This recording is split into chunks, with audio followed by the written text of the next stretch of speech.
Want nails shinier than your excess bald spots and faster than a nail salon appointment? I'm showing you how to make chrome press-on nails that look like you paid $100 but you made them at home in your PJs. First step is pick your favorite brand of nails. I'm using a Prey here, the natural short almond, and just measuring my nail sizes by lightly slipping them on and checking if they fit. They should fit nicely from side to side. Here I am, just casually exfoliating the plastic soles. Buffing is actually done to remove shine and to create a sort of rough surface for the base gel to grab on. Some people say this step is not really necessary, but I don't want to take any risks. So now filing the free edge of the nails to make them smoother. Here I'm applying a very thin layer of base gel. I'm using a Beetle's foundation gel or base gel, and this is my favorite so far. It's not too thin, not too thick, and it's just the perfect consistency. So just evenly applying the base gel and cure it for 90 seconds. Then I'm going in with this really pretty sheer new gel from Rhinestones. It's more of a warmer shade, which I think suits my natural skin tone. I think I did a total of 3 coats of this gel, but you can do only 2. That's fine.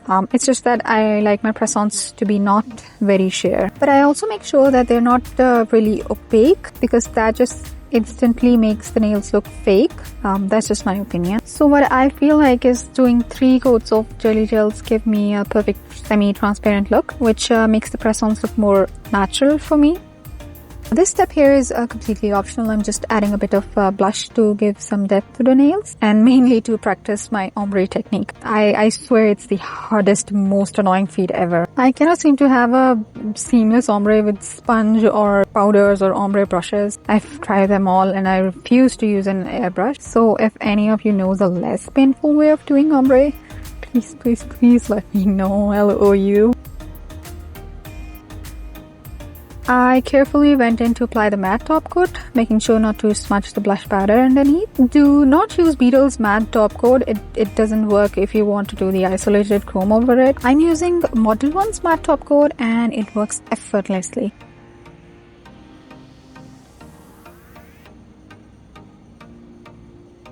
To avoid the bulk of gel on the sides, I hold the nail stand upside down for about 15 seconds before sticking it into the lamp. And that's for 90 seconds, by the way. This step here is super crucial. Once cured, take some 100% pure acetone on lint-free white and just wipe the bejesus out of them. Make sure to clean all the sides thoroughly.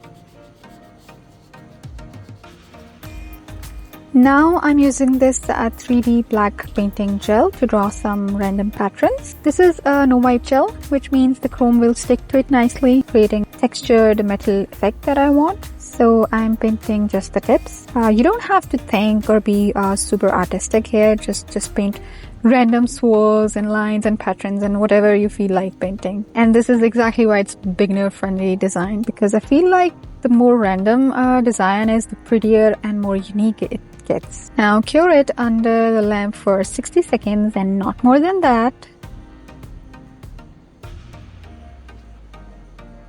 If you don't have this particular 3D gel, what you can do is take some rhinestone gel and mix it with the black gel polish in a 1:1 ratio, and it will create a paste as close to it as possible. It won't be as thick as the 3D gel, but it will be close enough.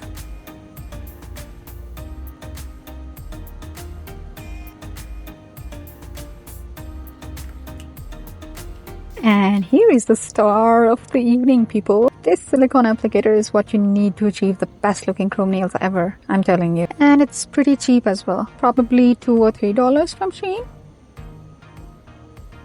So just pick a decent amount of chrome and start rubbing it in. And by rubbing, I mean like you're trying to get the genie out of the lamp. Keep rubbing the chrome in by using circular motion. It's sort of like polishing. It's like the more you polish, the shinier it gets. But be patient and take your time.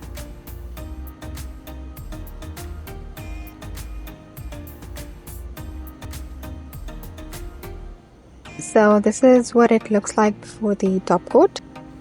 This is the one I did with the rhinestone glue. See, the chrome application is pretty close to the one with the 3D gel. The chrome shine is almost the same, but the erased texture effect is slightly less pronounced, but overall still looks cool, right? I wanted to be a little extra, so I went in with another layer of 3D gel to make the texture stand out more. You obviously don't have to do that. Now going a step further, I am adding a thick glob of rhinestone glue randomly at 2 or 3 points on each nail. Make sure to add a generous amount of glue. We don't want the stones to fall off. Then I'm picking up these teeny tiny rhinestones with a wax pencil and just sort of placing them one by one on the nails.